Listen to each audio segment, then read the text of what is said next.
Welcome to my vlog.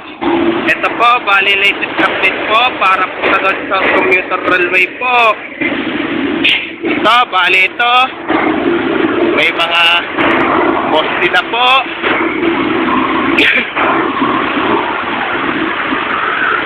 Bali may permit na rin po ito. Ito, bakal pala po ng permit po.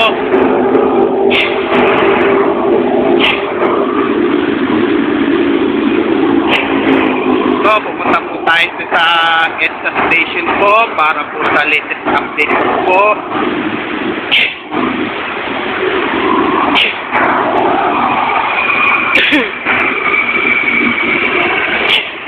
Kaya kung bago lang po kayo sa aking YouTube channel po, huwag niyo pong kalimutan pindutin pong bell at mag-subscribe po kahit nanood po kayo sa aking YouTube reels po. Huwag niyo rin po kalimutan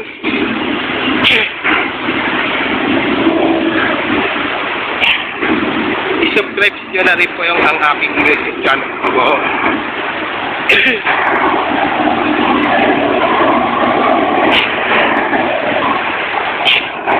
Ito, bali nunti-unti pala po maglagay po ng poste po.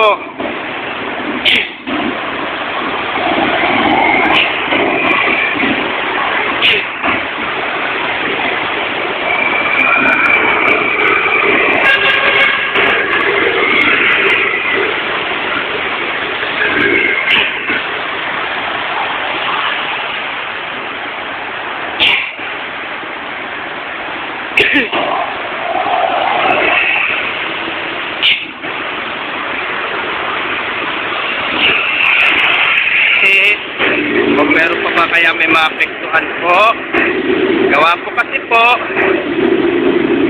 nalatagan po ulit po yung release po sa baba po para po sa cargo train po.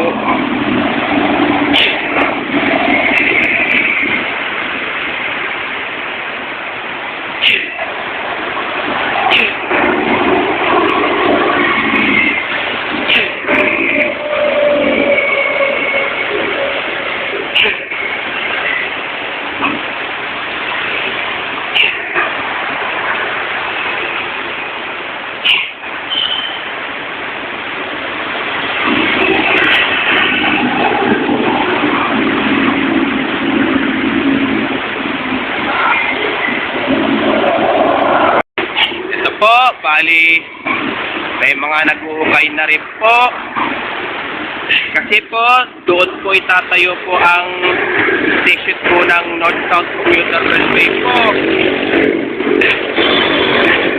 Pero kung may maapektuhan kaya po dyan sa ano po, lalo na po sa yung may mga bakod po. Hanggang dito na lang po yung video ko po. Please, don't forget for comment, like, share, and subscribe po dito sa aking YouTube channel po. Thanks for watching. God bless to all po.